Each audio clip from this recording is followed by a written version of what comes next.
Hello there and welcome to my arty corner here on YouTube. My name's Angela Porter.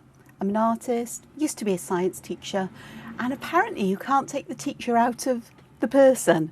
I left teaching, oh gosh, many years ago now, must be about 10, well, 9, 8, 9, something like that anyway. And everybody keeps describing my videos here as tutorials, which is lovely because I didn't realise that's exactly what I'm doing. But if that's how you take it, fantastic. Thank you for joining me. I just want to say thank you to everybody who's subscribed. If you're new here, you haven't subscribed and you like what I do, please click that button. It doesn't cost you a penny. It doesn't be holding you for anything.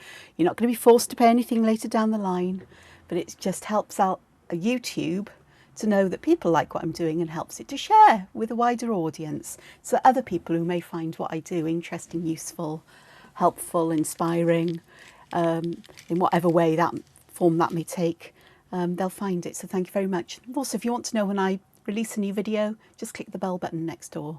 Again, completely free, totally free. So as I'm talking, it's Monday the 1st of August. We're into a new month. And yeah, so I'm going to, this hopefully will be quite a short video because I've got quite a lot of work to do today. I may not finish my drawing today, but we'll see where it leads us. Okay, so what I've got here is I've got a piece, this is mixed media paper. I'm just going to try and curve it so that it'll lie flattish. And I've coloured this with Paper Artsy fresco paints and gesso by the looks on it because it looks a bit white. It's really grungy. There's some sort of lemony, yellowy, limey greens there and some bluer colours and some really yucky colours, as well as pinks and purples lurking in there. But it is only a background and I don't mind it being grungy. Just let's see what happens is the way I'm going to go for it.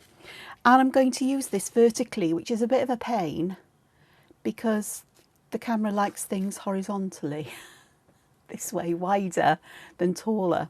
But it's fine. It's because I just like tall, thin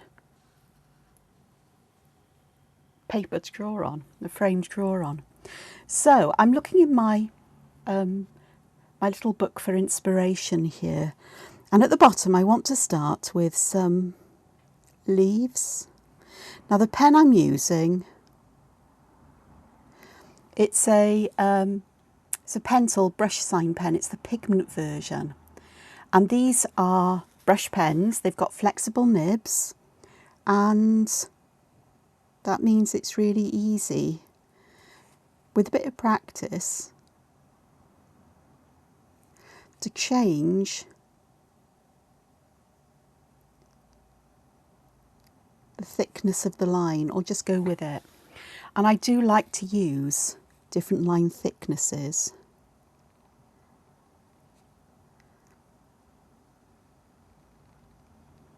For different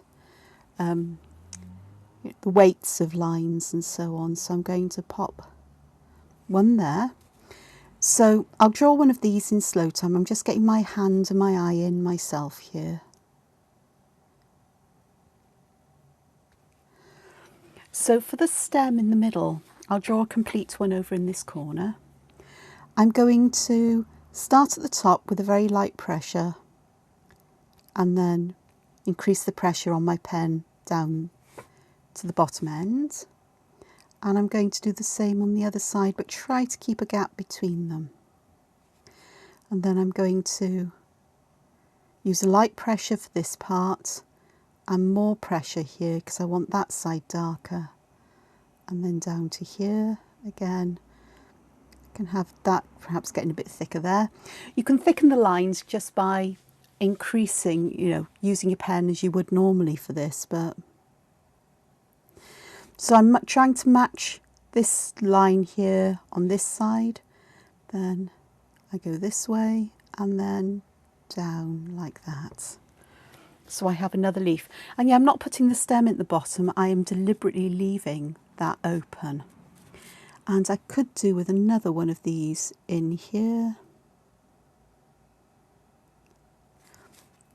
So again, I'm going to start by drawing these parts up. This one, I don't think I'm going to see, perhaps a little bit there where that leaf would be on this side. I'm just going to put a little bit of a notch, a little bit of a black area there. And then just bring that down. So I've got some leaves, nice leaves here, nice leaves. I've got a little bit of a gap here, so I'm going to fill this in.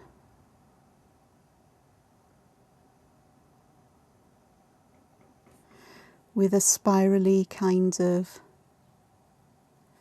muka, I suppose. And in other places, I think I'll manage to get that in. I'm trying to keep the top of the spiral thin and the base thicker, you know, at the bottom, so we get the shadows in consistent places. And I'll do one here as well.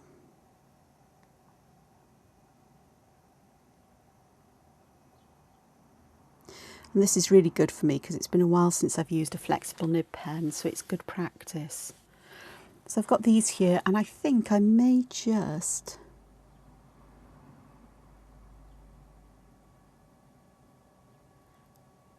pop another one in here, just to fill that little space there.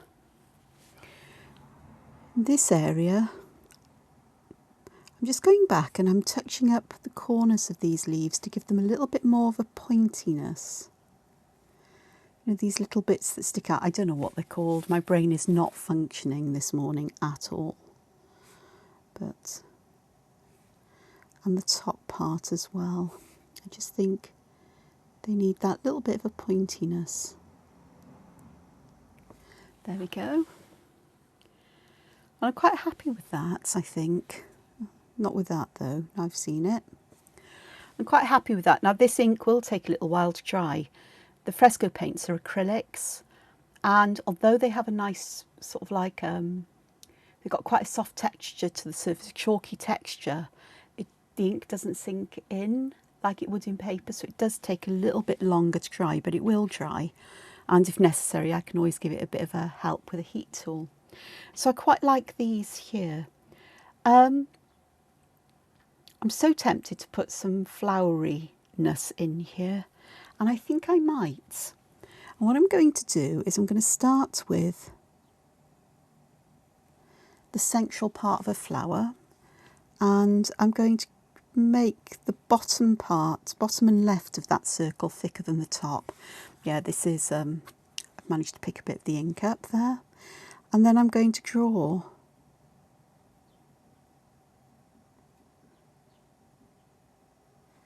three sort of stamen coming off, but then I'm going to double them up a little bit. I'm going to go to the same side of each one and just add one that's a little bit shorter. And then this is where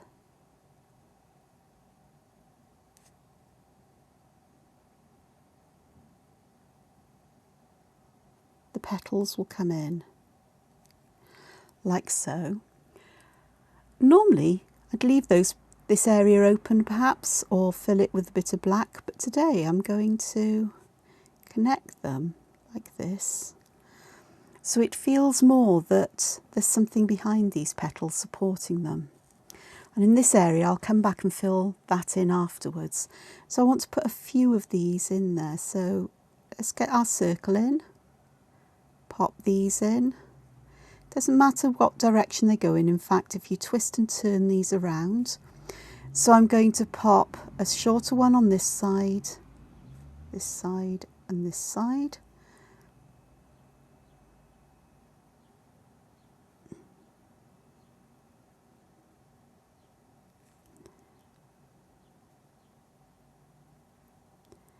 And that'll be quite nice there.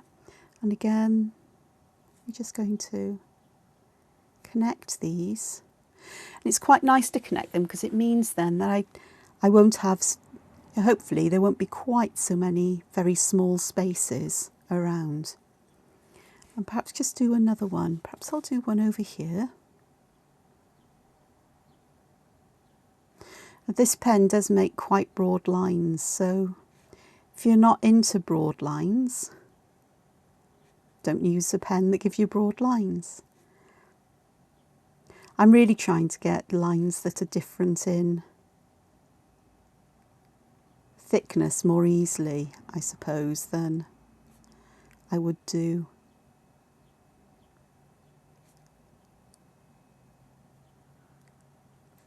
with my usual kinds of pens, with the microns or uni pens.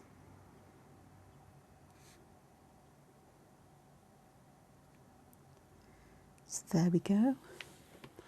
So this is I hadn't planned anything out here. I've got no idea how this is going to turn out. At the moment I'm not too hopeful.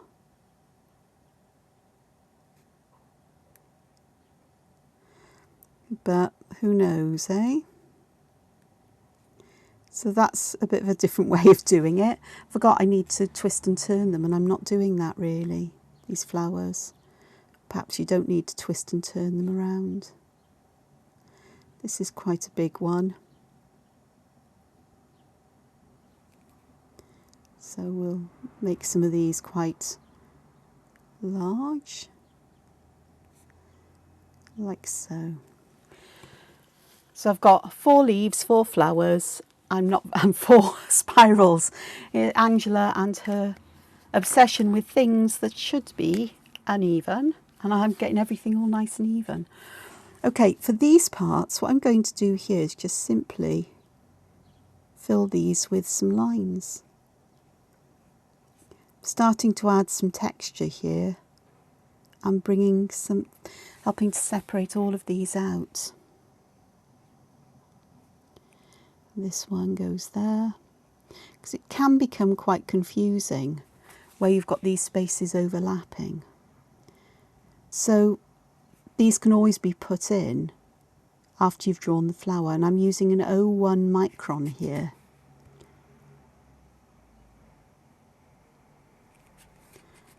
And you can see how fine the lines are in contrast to the thick ones, but I like that. So we've got these, and I think I may just pop another one in just here, simply because I can. And then let's just pop some of these in, the shorter ones, and then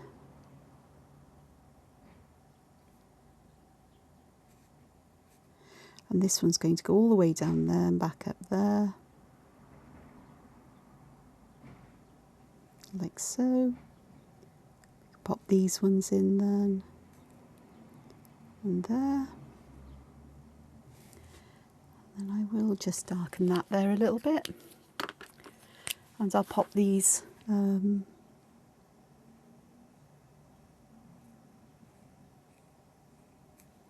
lines into these sections as well, just to, as I said, add that kind of texture and everything else that is quite nice.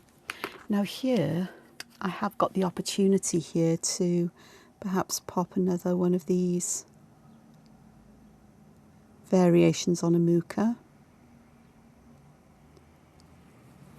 just there. And I've got some gaps around here, and I'll work out what I'm going to do with those later on. But up here I think we could have some different, perhaps something different growing out the top, some other foliage perhaps. I'm not quite sure what.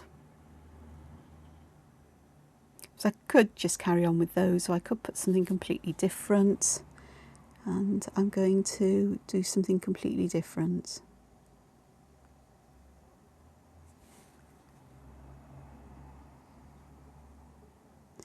These pens are really black on this surface because the pigment doesn't sink into the paper. So everything is much darker in terms of pens, which is fabulous as far as I'm concerned. So I'm going to pop an arch in here.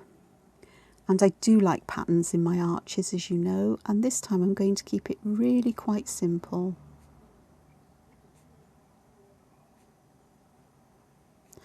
I like the way I can use arches to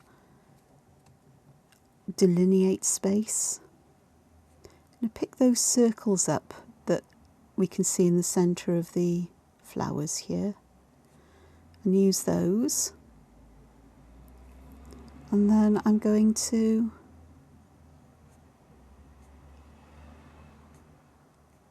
join them, zigzag at the top, and then I'm going to put the third line going down to the bottom, so that creates a different kind of pattern, but it echoes the patterns within these here. You can see. I do quite like that. Never thought of that. But I've done patterns like this, but without that circle in there, so that's quite nice. And if I'm going to have a arch here, there, I can have one on this side as well, can't I?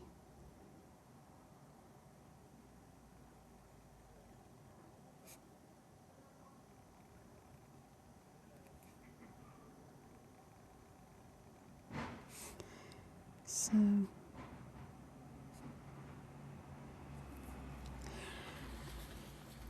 don't want to put the same pattern in here, but I do want to use a pattern. I'm just going to reach over and get a piece of paper towel to put under my hand so I don't smudge ink everywhere.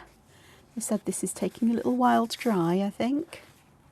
It's not too bad actually, but just in case. All right, so over here, I think I might. I do that because I've got triangles going on here now. So what about if I do a zigzag pattern of circles on there, and perhaps have one going down there even though the circle's not there, and join these with that zigzag pattern like so. And I could put the other line going this way, couldn't I? I could, and I think I will, with all of them. With this one, I'm going to make sure it's a bit of a variant or variation here, because it's very geometric looking. What I want to do with this one is go back to my fine pen. I may do this with the others in a moment. And I'm going to pick a side of these split triangles on the bottom, and I'm just going to fill these in with lines. So it'd be almost like this side is in shadow. And I'm starting by drawing the first line is parallel to this arch here, and then I'm just going to do my best to keep them parallel going all the way up to here. Not that one, so it would be this one then. That was badly planned, Angela, because I really could have done without these joining that, but it is what it is. So for these ones at the top, I don't want to put the lines here because they would join in with these, so we'll just go to the next one over. And this may not be a very comfortable pattern, I'm beginning to realise that, but sometimes you just have to try things to see what happens, and in this case, I'm not convinced. Well, I don't know. It's very strange. Perhaps if the ones on the bottom, if I cross hatch to make these that little bit darker.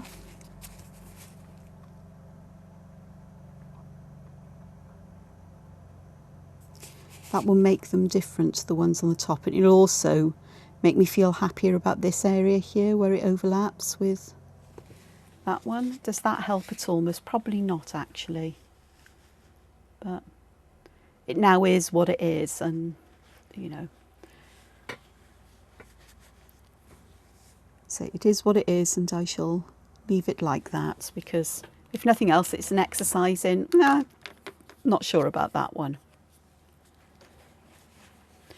Okay, so what can we do? See, I've smudged that one a bit there. We'll be fine.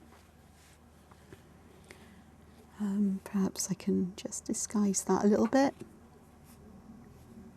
So I've got these gaps here, and I don't really want to fill them with anything too dense, but I would like to put some patterns in. So I think I'll use my O1 again. And I particularly like this as a pattern to fill spaces. It's where you use little lines arranged in kind of a circle, like there's an invisible circle inside them. Like little bubbles are bursting.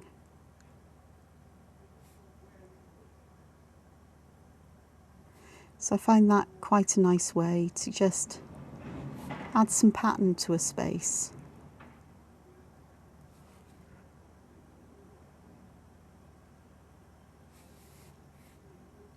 And vary the size and density of these. Say as if there's little bubbles popping here on the edge. I'll have some that just butt up against that line there and don't go over it. Which when I erase these pencil lines, because I always put, well, I say always, I nearly always put pencil lines to give me a border on the edge of my paper. And I try to work within it, but I'm happy to let things spill out if it seems appropriate. So I've got all of these. I think I'm perhaps just pop one there behind. So if we pop them behind these, then it helps to lift that layer up as well. So I've got all of those on that side. On this side, I'm so tempted. I think I might actually just do the same kind of pattern, because it's the same kind of space we've got. So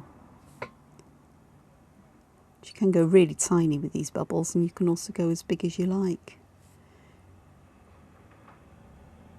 Just depends what you want, or what size circle you feel is appropriate for the space, or just what you feel like drawing. No hard and fast rules here, not from me.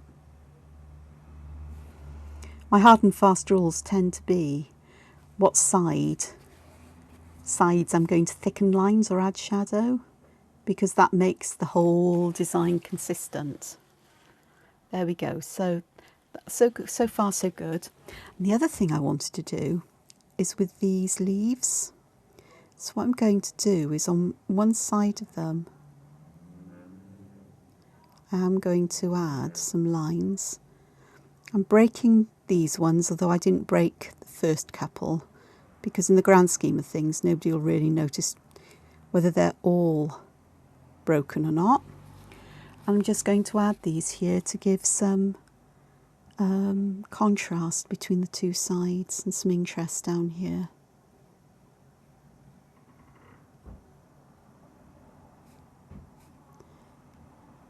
As well, because that will help pull them out from the background as well, just that little bit.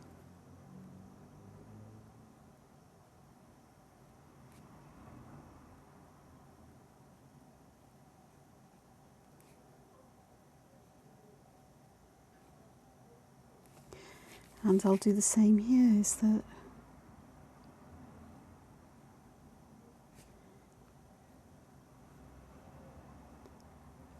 just adding these in, just like that.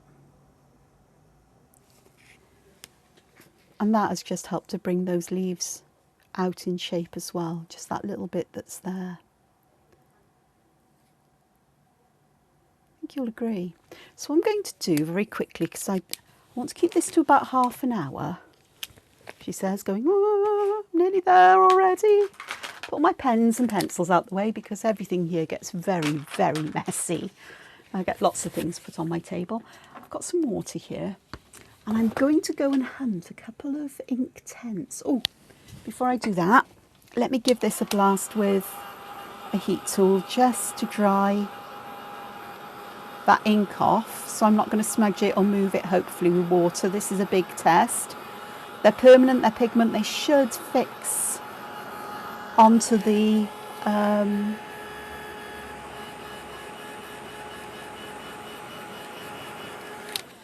background. So, okay, I need a brush. That one will do. And I need a green, I want a green for my leaves. I think that one would be nice. The mallard green is quite a tealy kind of green. I want a purple, and if I can find thistle. There we go, I've got thistle for my flowers. Let's have a look at this. So I'm going to put the darkest green towards the bottom on this side. Oh, and water, I'm going to spray water onto my craft mat because I haven't got water in my jar here. And the nicest thing about Inktense is that once they dry, they're permanent. So if I want to add more colour afterwards, I can. Or I can use two colours, which I may do, and bring the other one in just to intensify the colour. So I'm using a fair amount of colour here at the base. Not as much on the first one because I had too much water on my brush. Once it's dried, I'll come back and add more.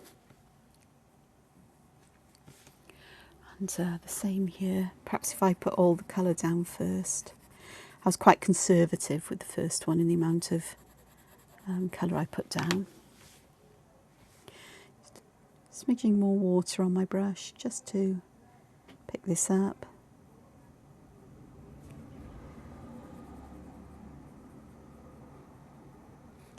And then here, just like so.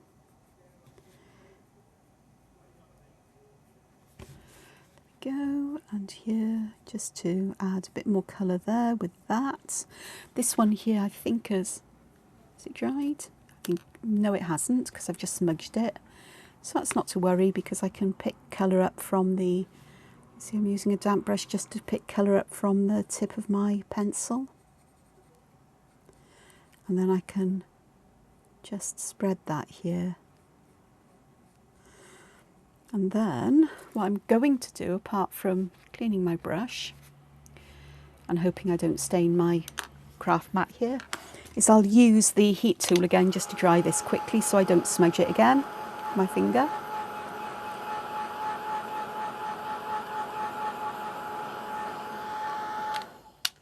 That's good. I'm looking for a darker kind of green for the other side. Shouldn't take me too long. If it does, well, it does. Yeah, it's going to, I think. So I know what colour I'm looking for, but I can't see it. That one will do, iron green. So I'm going to pop iron green on the other side. This is a different, it's a more bluey green. It's a more earthy, grungy green, I suppose. Which I think might work better. So I may overlay this with the other green, the brighter mallard green. But we'll have a look now in a moment. Just pick some water up, not too much, hopefully. Just a tad too much. That's a nicer colour, I prefer that colour. So you should have tested it first, shouldn't I? But it's fine, we can work with that. We can definitely work with this, so that's fine. Plenty of colour. And it's quite a nice contrast to the other side, actually.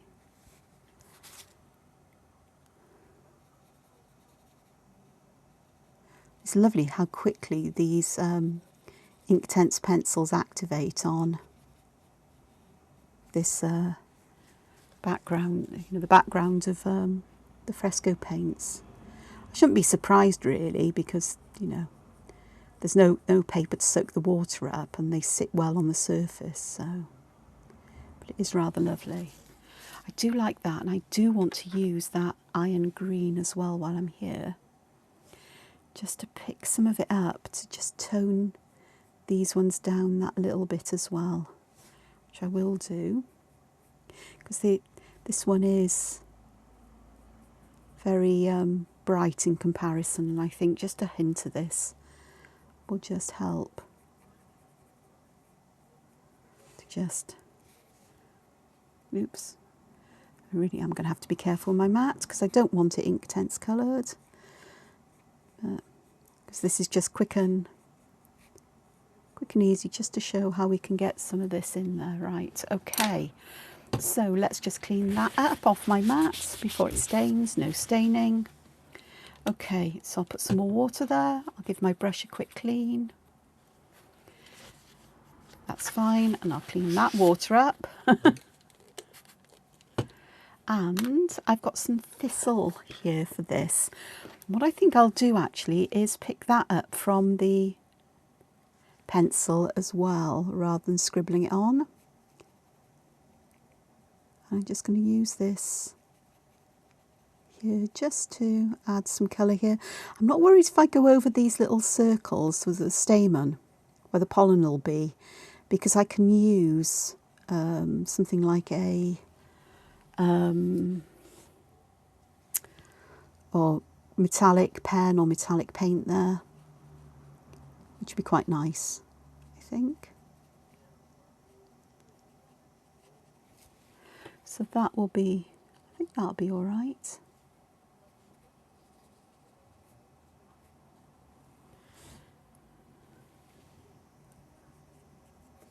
There's a bit more here.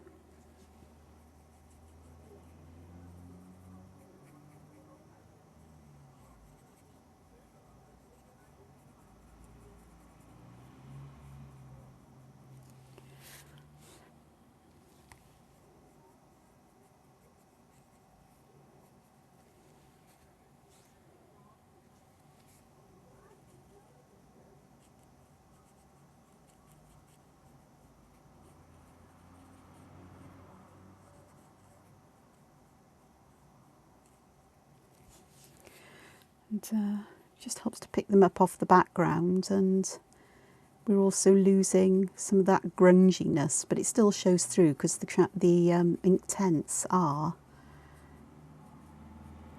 transparent.